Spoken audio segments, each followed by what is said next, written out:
here on the Rich Eisen Show. Actor Josh Lucas is here. Good to see you, buddy. How are you, man? Good to see you, man. Very happy to be in the nicest stage studio of all of Hollywood. Thank you, sir. I will Really take that, man. I will take that from you and run with it. And, you know, obviously, so much to talk about with you. Let's start with the sports aspect of it. Well, you know what I want to talk about? This was the first weekend without football, and I'm struggling a little bit. And I thought about it. I was like, what's it like for you, man? I mean, I know we have this big Super Bowl coming up, but like, yeah. I literally told my brother, I was like, I'm worried about the postpartum depression. Tell me about it. I mean, do you go through it every year? I go through it every year where I'm wondering, you know, there's a void.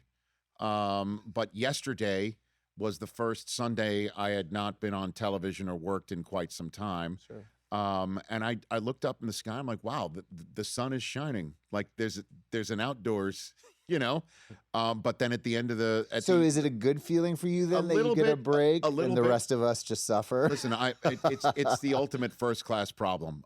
But you know, yes, football not being played, and then after the Super Bowl's over, it is a complete and total loss. It's a void. You know what I mean? What I think is really surprising me about this season, you know, we've talked about it before. I'm a lifelong Seahawks fan. Yes, sir. I've got this 13-year-old boy who's as big an obsessive fan as and so the two of us, we really share it, right? Yes. And because the NFL has just become so shockingly brilliant in its entertainment, and that wild card weekend when you were able to lock in for 4 games in a row, you know, that were some of the best sports I've ever seen. Right. Yeah. Every single game. Right. I even heard him, you know, Mike Macdonald talking about it, the coach of the Seahawks, saying how he was like, you know, I started to care deeply about one team winning. Why did I care so much about one? You know, he was, and I've had that feeling. So there's kind of that post weekend letdown every time of like, okay, back to reality. You know, you get to be so involved in the sport. But then with the Seahawks in particular, this whole season, I found myself being kind of emotional in a way that's been surprising to me. Well, how so? What do you mean?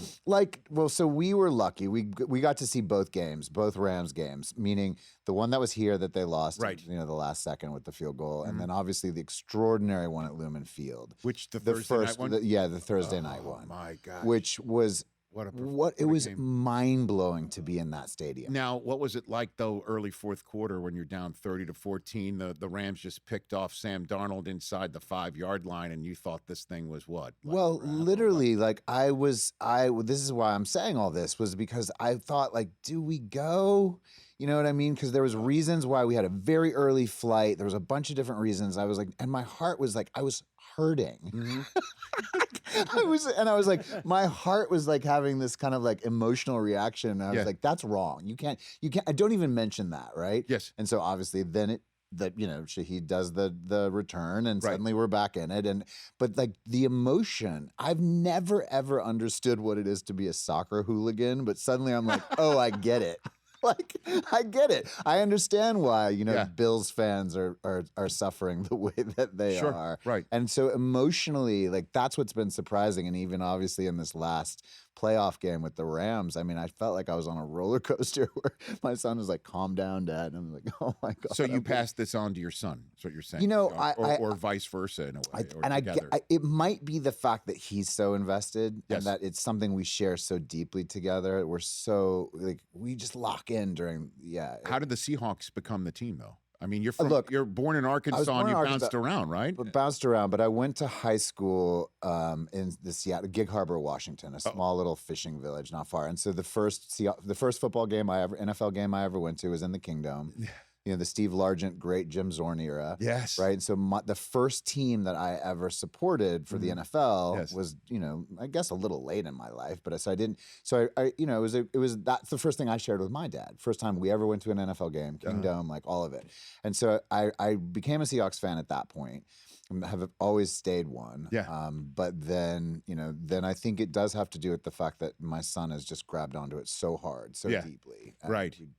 Now you've bonded. And now look at all those pictures that we just showed from your Instagram where you're just locked in and you're tattooing your face and stuff like that. You are into it. I'm all the way in. And Darnold doing what he's doing and JSN doing what he's doing and Kupp doing what he's doing and the running game. And they're just so young and talented and fast. They play fast. They They hit you in the mouth too, so they're quick and they're physical, which is what you obviously want in a football team. You know what I mean? You know, I think what John Schneider, the GM, has done there is the fact that this guy's he's gotten Executive of the Year with two different organizations in a sense, even though it's the same organization. Sure. It's the first time, obviously, people know that's ever people who really follow sports know that that's happened. But what this guy's done, and even down to like, did you hear that he went to mass? He's Catholic and went to mass and prayed to be able to hire Mike Macdonald. Like that is news to me. I did not know that. He did, and you realize like that's how deeply that his like it's almost sacrilegious, but like his true deep understanding of the game, his ability, all the things that he's done is really remarkable, and that I am struck by Mike Macdonald. I'm struck by like the interesting like tactician of him, the quietness of him. Coaching really fascinates me, and I just am in awe of what this team and this guy's done. And my son believes that we might be on the verge of a dynasty. Well, NFL Network research department, I don't know if how they snagged this, but I should know what John Schneider did to hopefully sway the coach to be hired, right? That every time there's been a new pope, the Seahawks have made the Super Bowl. Absolutely. Did you know that? I did. Of course. That's why there's this there's this weird, obviously the pope element, but then the fact that John Schneider went and prayed at mass. Well, I guess it's a good thing they didn't take on the Bears, because the current pope is a Bears fan. Absolutely. So that would have smashed up against higher powers. But I loved your episode that you did recently, which was all of the mind-boggling statistics of that Rams matchup, of that playoff matchup. Yeah, just how close it is. I mean, it was. Oh yeah, like it was 1 point difference in terms of the history of the series, but also everything about it is just. And I will say as well during that playoff game, and the fact that we ended up winning, I did feel a little bit like, oh, that was the Super Bowl. There was a sense of... There is that sense, except the Patriot fan over there might beg to differ. And we'll see you next weekend. Right? That's right. Yeah, there's no doubt. And it's just that the 2001 Patriots team also had a second-year quarterback and a second-time head coach go up against an NFC West team that was supposed to spank them, and we all know what happened in that one. Look, so, like, it's truly the any given Sunday. But you take a look at the matchup, and the Seahawks do come in, I think, as the better team, for sure. They're on fire right now. They really are. I mean, you've seen it. You've seen them just grow and develop. And even down to, like, that moment after the Rams win in the playoffs the other night where you saw Mike Macdonald say he didn't care.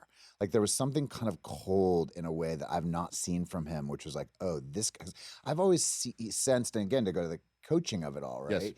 That he's not the friend of all the players, but there was a kind of very friendly, jovial, kind of good guy aspect to him. But suddenly to see that the hard edge to him that is appearing, but I feel that way throughout the whole way the Hawks are playing and the discipline of what they're doing, which is why obviously that moment when the taunting foul happened the other day, you saw the team. It's like not acceptable. They're playing in a unified, cohesive way. Yes. That I think is a testament to the organization as a whole. But that's what, again, we'll see with the Super Bowl. I'm fascinated by Vrabel too. I mean, Vrabel is obviously his own force and to do what he's done. Yeah, so man. These two young, powerful coaches coming. It's great. It's the NFL's on fire. Speaking of coaching, I've got Josh Lucas here on the Rich Eisen Show. We talked about this the last time you were here, but we have a new audience, so I'd love to just dive into it. I was at the UCLA women's basketball game with my daughter, wife, and some of her friends, and our friends yesterday in Pauley Pavilion. And I show them the banners that are hanging in Pauley Pavilion, 64, 65, and then 67, all the way to 73. And the 1966 one is missing. Yeah, of course. Because that's the Glory Road year. The great Obviously, the great Don Haskins, who you played in the film, the Disney film. Here we are on Disney+. Yep. You met Don Haskins, right? Did you meet him? Oh, more than that. I spent a lot of time with him. What he said to you? Yeah. Look, Jerry Bruckheimer, who's the producer of that movie, is a brilliant producer. Obviously, has proved it, for decades now. And one of the things that Jerry Bruckheimer does that separates him is he gives like with Tom Cruise, he's putting them with the drivers for F1, right? He's putting, or sorry, Tom Cruise with the fighter pilots, right? Sure. I mean, they're doing immersive, detailed, diligent research to become those people, like Brad Pitt with F1 or whatever. So with what he did with me is he surrounded me with unbelievable coaches. I had Pat Riley, I had Tim Floyd, coach of Chicago Bulls.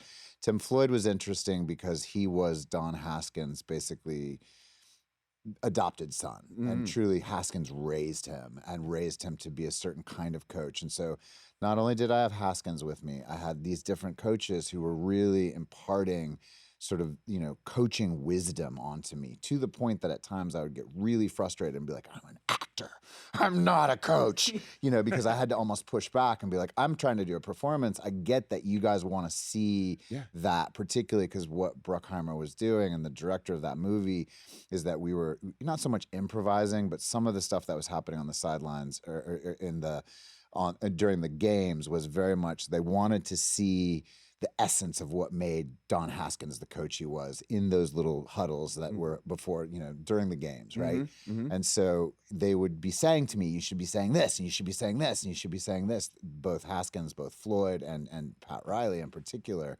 And it was like, I had these deep conversations with them about what made great coaching.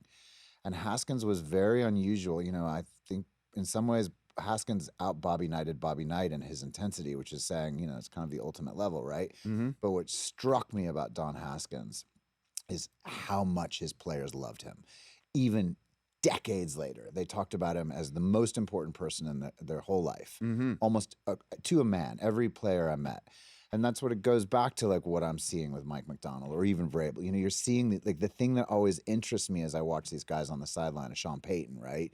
Sean Payton is a force of a in a way, a dark coach, right? He's a tough coach. And that's one of the things I haven't fully seen with Mike Macdonald, but I'm so interested. And I don't know, I'm watching, the way that these men manipulate the players, both psychologically, but also just from the way that they get them to step up. I don't know if manipulate's the right word, but right, because Pat Riley would say it. Because yes, because it is sometimes done with love in terms of trying to bond and have a collective be greater than others, some of its parts and things of that nature.